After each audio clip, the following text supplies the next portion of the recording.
See that reef over there? It's supposed to be some of the best snorkeling in the northern Bahamas, and we're going.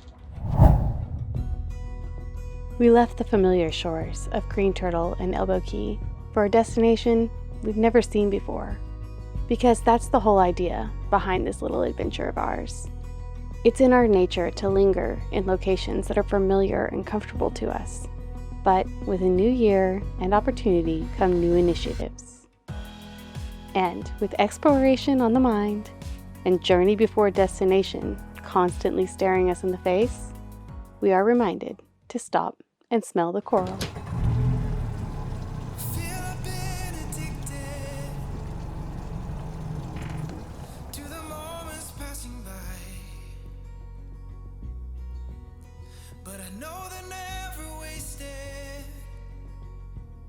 So we're headed over to Sandy Cay, and I just flew the drone over it. There's a really big reef over there, and it looks gorgeous. There's actually even a couple other dinghies already over there, but I'm super excited because we got new snorkeling fins, freediving fins that we haven't tested out yet, and I just can't wait to get down there and see what it has to offer.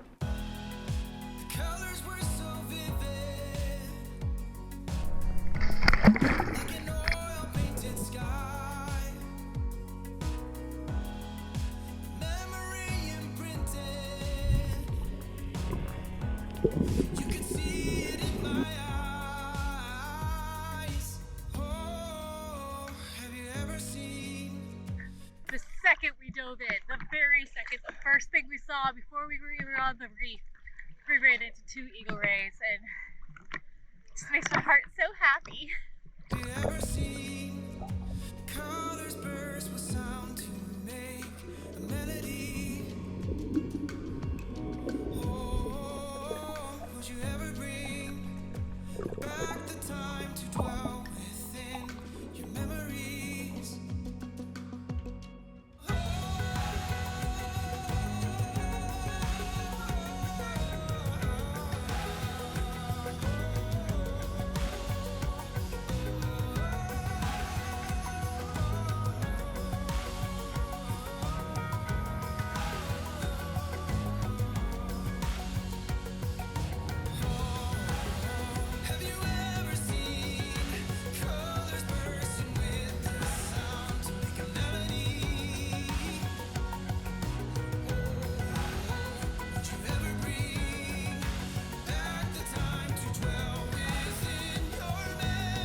I tell you what, getting back in the dinghy is always a bit of an adventure.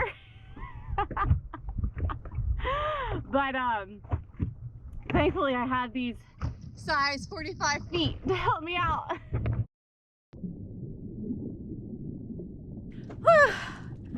That reef is incredible. There were so many fish of all different kinds, and the current made it so fun to go in one direction and such a challenge to get back in the other. But you really do learn to appreciate reefs like this, because I grew up thinking that the ocean was full of fish and that there were going to be fish everywhere I looked, and the more and more we sailed, the more and more I realized it's just not true. And there are just so many areas where you just don't see anything, and it's just endless ocean and sand and no wildlife. And then you come upon a place like this and it's just so magical, and I'm so glad we stopped here. And I'm so glad that the Bahamas has all of these awesome nature preserves where the fish can just go and eat and chill and hang, and we get to observe it all.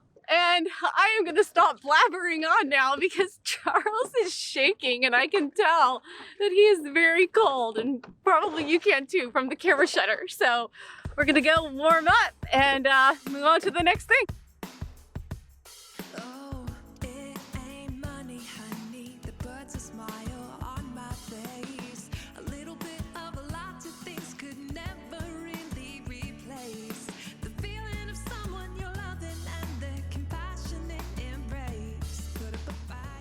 We're going to continue making our way south now as we head towards the Exumas, and we're actually going to stop for the night in Little Harbor, which is the southernmost point in the Abacos and has a notoriously shallow entrance channel, so that will be a little bit interesting as we get in.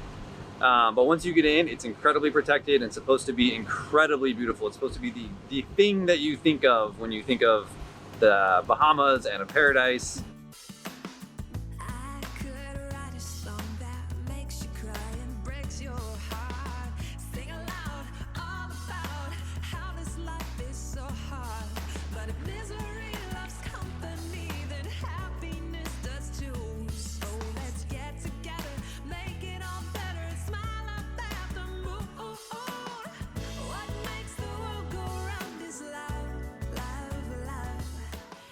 All right, we're coming up on that channel, and I can already tell it's gonna be worth getting into it.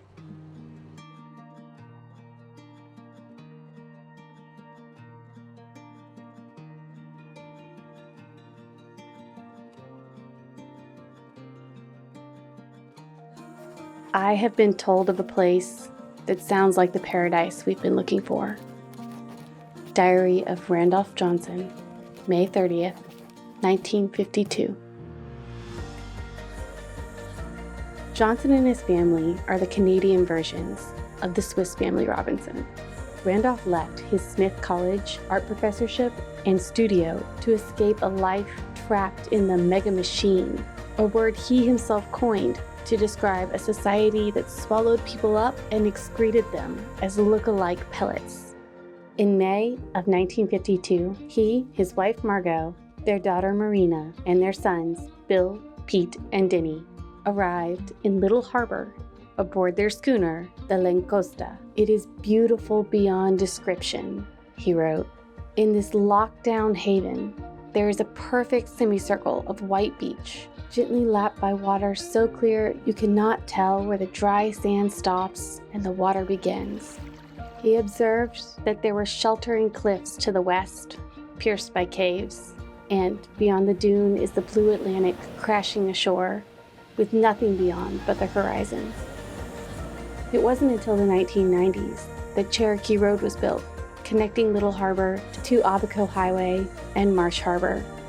The road is still unpaved for the last few miles. Its residents still embrace the virtues of self-reliance. They use solar power and collect rainwater and access their homes by boat or a dirt road. And perhaps it's all of this that makes Little Harbor so truly special today.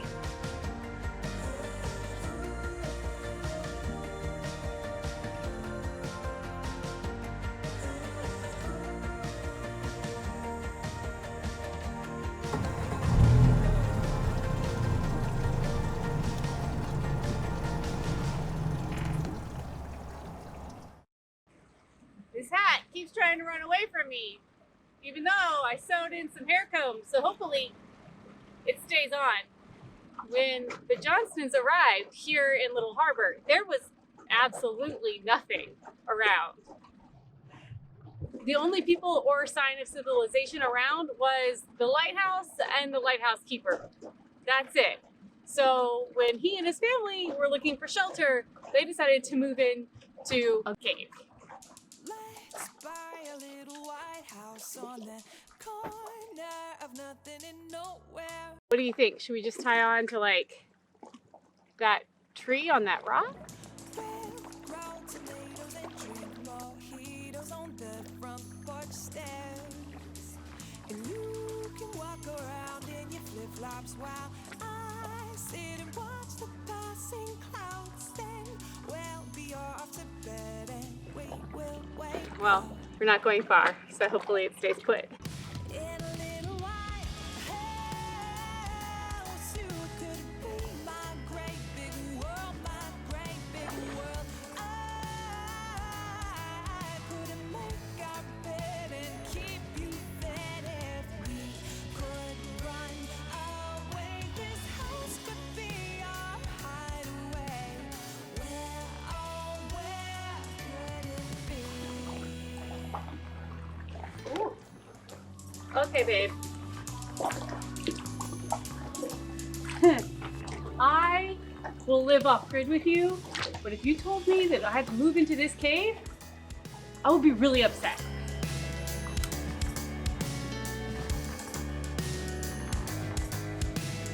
This takes it a step too far.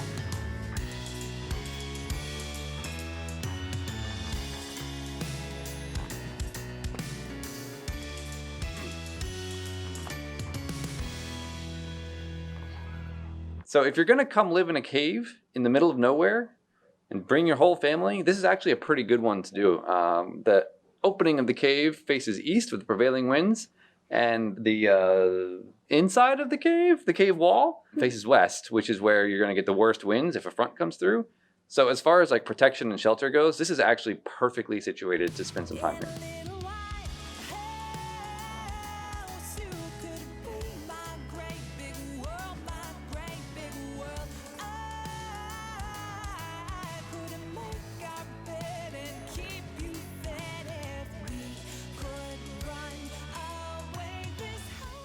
They were able to survive off things like stone crabs from the caves and fish from the sea, and then coconuts and bananas from the shore. And that's pretty much what they had for sustenance while they were building up this incredible village that is still here today. What do you think that was? Like, was that a 4-bedroom, one bath kind of cave, or multiple baths? How big's the kitchen? Where's the pantry? What's your ranking on that cave? 1 through 5. I give it like a 3 for a cave. The mouth was a little wide, so I'd like a little bit more protection if it were me, but here we are.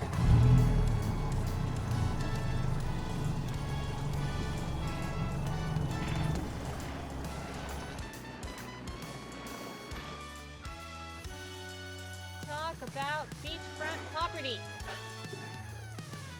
Could you imagine sailing in here when there was nothing here and just choosing the best spot to build a house? Or find your cave.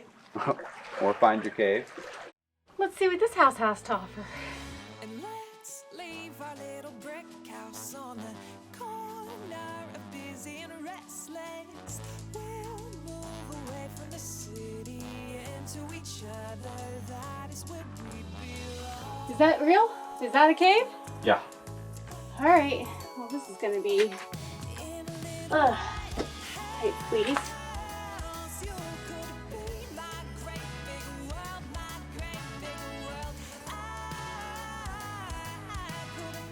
While this little cave has tons of virtues, like a very well protected front, great beach access, and a lovely rotunda in the back that lets in lots of fresh air, it's a little cramped for a family of 5. And while I don't know exactly where the Johnston family settled in 1952, I can tell you and show you where they live today.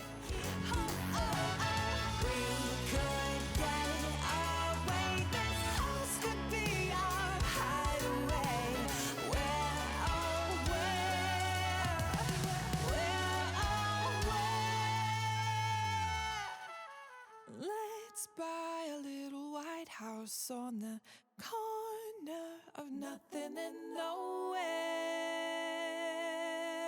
Pete, who, yes, owns the pub, but also works at this gallery now, was the youngest Johnston brother to come over in the 50s, and he still lives on the island, runs the pub, and is responsible for all these really cool art pieces that are all over the place that he makes here in the foundry. And I would love to take y'all in and show you around, but no admittance without staff, and we can't find any staff. But they do have a cool video of them working, which I'm gonna link here. Woo! Tell you what, this family inspired us to check out their beautiful island, and now they're gonna inspire me to drink some of their lovely drinks.